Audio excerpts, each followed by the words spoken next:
Assalamualaikum warahmatullahi wabarakatuh. Hai semuanya, kami dari kelompok 2, kelas C 2019, Fakultas Kesehatan Masyarakat Universitas Diponegoro.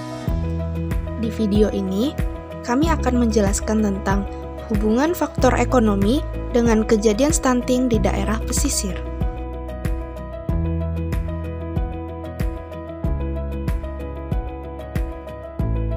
Anggota kelompok kami terdiri dari Anandalia dan Anissa sebagai voice over, Ana beserta Diana, Elva, Farmatalia, Virgia, dan Nindi sebagai pengisi materi, dan Ineke serta Nisrina sebagai editor.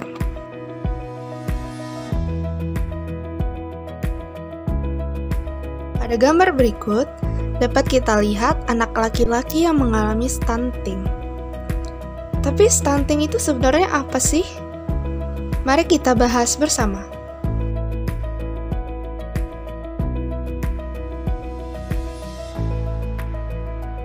Bisa dilihat dari gambar ini.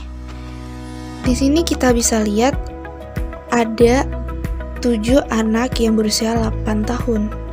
Namun ada satu anak di tengah yang tinggi badannya itu beda jauh sekali dengan anak seusianya. Nah, anak inilah yang mengalami stunting. Sungguh prihatin, bukan? Jadi, stunting itu adalah masalah kurang gizi kronis yang disebabkan oleh kurangnya asupan gizi dalam waktu yang cukup lama, yang mengakibatkan gangguan pertumbuhan pada anak, yaitu tinggi badan anak lebih rendah atau pendek dari standar usianya.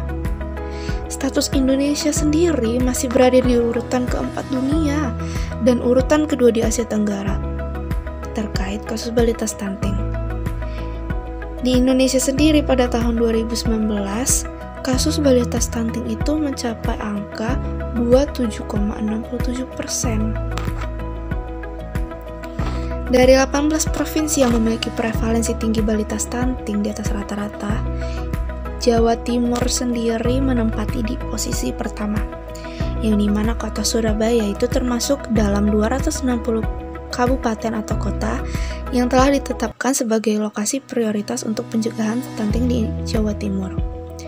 Ada berita baik nih, pada tahun 2017, prevalensi stunting anak di bawah 5 tahun itu sedikit menurun, yang dari 23,2% di tahun 2016 menjadi 22,8% di 2017.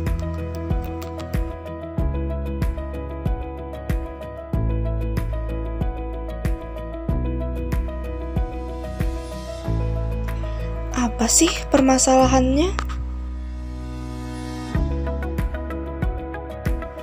Di gambar ini bisa kita lihat seorang anak perempuan yang memiliki tubuh yang sangat kurus, hanya tulang berlapis kulit.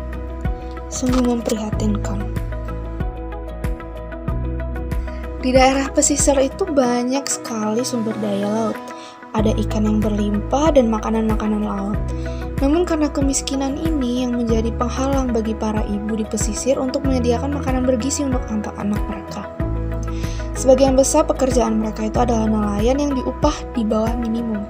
Dengan daya beli yang rendah, berarti ibu punya pilihan makanan bergizi terbatas dan kemampuan untuk memenuhi frekuensi makanan yang disarankan untuk anak-anak mereka.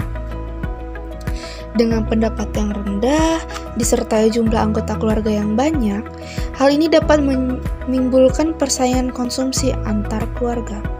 Semakin banyak anak, semakin tinggi persaingan, sehingga asupan nutrisi anak tidak optimal.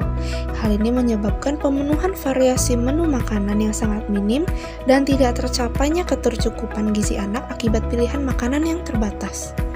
Harusnya, dengan ada sumber daya laut di pesisir, seorang ibu itu memiliki potensi yang tinggi untuk memenuhi nutrisi anak melalui pengolahan makanan yang tepat, pemberian makanan yang tepat, pada usia yang tepat, porsi yang tepat, serta waktu yang tepat. Mari kita analisis bersama permasalahannya.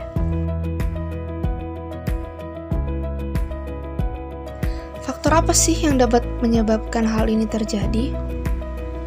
Jadi, pada masyarakat pesisir yang mayoritas bermata pencaharian sebagai nelayan, yang mana nelayan itu disebut sebagai masyarakat termiskin dari kelompok masyarakat miskin subsistem atau the poorest of the poor, juga merupakan salah satu bagian dari anggota masyarakat yang mampu mempunyai tingkat kesejahteraan paling rendah. Kemiskinan ini dipengaruhi oleh rendahnya pendapatan seseorang. Semakin dikit pendapatan, semakin terbatas lahan, dan semakin rendah pendidikan orang tua yang berimbas pada rendahnya pemenuhan gizi anak. Menurut Firth, dalam Suyatno 2014, karakteristik yang menandai nelayan miskin pada umumnya adalah pendapatan yang bersifat harian atau daily increment dan jumlahnya sulit untuk ditentukan. Dengan penghasilan seadanya, seorang nelayan harus memilih bahan makanan yang relatif murah dan terjangkau. Ketika mendapatkan ikan dari hasil melaut, ikan tersebut tidak diberikan kepada keluarga, melainkan dijual untuk membeli kebutuhan lain dan menggantinya dengan bahan makanan yang lebih murah. Dapat dikatakan bahwa kebutuhan pangan lebih mengutamakan kenyang daripada memperhatikan kandungan gizinya. Keluarga nelayan juga memiliki kebiasaan boros, terkadang menggunakan uangnya untuk membeli kebutuhan bukan primer, seperti rokok atau jajanan yang mana tidak mampu memenuhi asupan gizi anak, malah membahayakannya. Kondisi ini bisa jadi menjerumuskan mereka ke dalam hutang dan mengakibatkan perekonomian keluarga makin terpuruk sehingga sulit memenuhi kebutuhan hidup. Poin selanjutnya yaitu analisis dampak. Dilihat dari infografis tersebut bahwa dampak stunting saling berkesinambungan, mulai dari gangguan kemampuan kognitif, kurang mampu berprestasi di sekolah, hingga penghasilan berkurang atau kemiskinan. Kemiskinan menjadi penghalang bagi para ibu, terutama ibu di wilayah pesisir, untuk menyediakan makanan yang bergizi untuk anak-anak mereka. Keluarga di wilayah pesisir memiliki pendapatan bulanan yang kurang dari UMR, sehingga daya beli keluarga di wilayah pesisir itu sangat rendah dan memiliki pemilihan makanan bergizi yang sangat terbatas. Kemampuan untuk memenuhi frekuensi makanan yang disarankan untuk anak, mereka itu cenderung rendah. Dari status ekonomi keluarga, maka akan mempengaruhi kemampuan pemenuhan gizi keluarga maupun kemampuan mendapatkan layanan kesehatan. Anak pada keluarga dengan tingkat ekonomi lebih rendah beresiko mengalami stunting, karena kemampuan pemenuhan gizi yang rendah meningkatkan resiko terjadinya malnutrisi. Menurut WHO, dampak stunting itu terbagi menjadi dua, yaitu jangka pendek dan jangka panjang.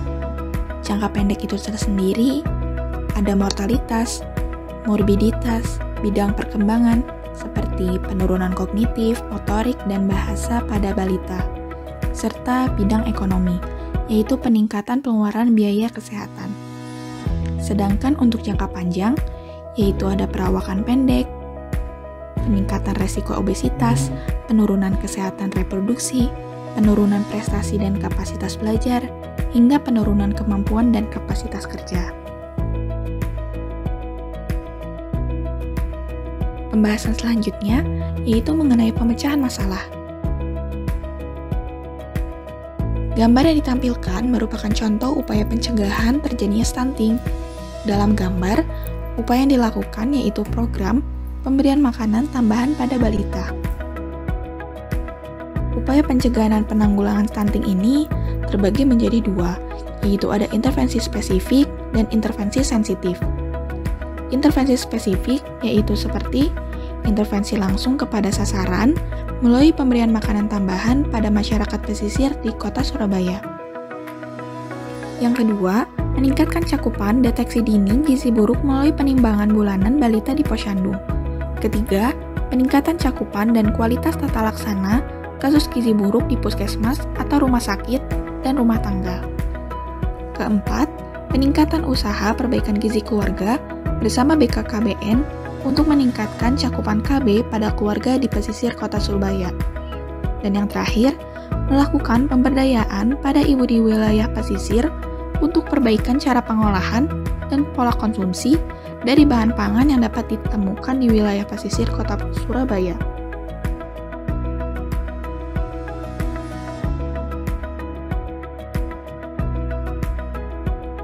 Selanjutnya ada intervensi sensitif. Yang pertama, menerapkan kebijakan penangkapan hasil laut bagi masyarakat agar tidak merusak ekosistem laut yang merupakan mata pencarian masyarakat pesisir kota Surabaya. Yang kedua, melakukan pengenalan dan pelatihan secara berkelanjutan mengenai teknologi penangkapan hasil laut yang lebih modern dan teknologi pengolahannya, sehingga dapat meningkatkan perekonomian masyarakat di wilayah pesisir kota Surabaya. Ketiga, melakukan pemberdayaan masyarakat pesisir yang berkelanjutan mengenai cara untuk mengolah hasil sumber daya yang ada menjadi suatu yang memiliki nilai ekonomi lebih sehingga dapat meningkatkan perekonomian dan menambah variasi mata pencaharian. Dan yang terakhir, yaitu meningkatkan potensi wisata pada daerah pesisir kota Surabaya. Selanjutnya penutup. Dari semua pemaparan materi yang telah disampaikan, maka dapat disimpulkan, stunting merupakan masalah kurang gizi kronis yang disebabkan oleh kurangnya asupan gizi dalam waktu yang cukup lama, sehingga mengakibatkan gangguan pertumbuhan pada anak, yakni tinggi badan anak lebih rendah atau pendek, atau disebut juga kerdil, dari standar usianya. Di wilayah pesisir, kasus stunting masih cukup sering terjadi. Hal ini disebabkan akibat keterbatasan faktor ekonomi yang berdampak pada tidak terpenuhinya kebutuhan gizi pada masyarakat pesisir. Padahal, stunting dapat mengakibatkan dampak pada kehidupan anak, bukan hanya dampak jangka pendek, melainkan juga dampak jangka panjang. Oleh sebab itu, dibutuhkan suatu intervensi, baik intervensi spesifik maupun intervensi sensitif, yang mampu mencegah atau menanggulangi kejadian stunting di wilayah pesisir yang diakibatkan keterbatasan faktor ekonomi. Berikut sumber yang kami ambil.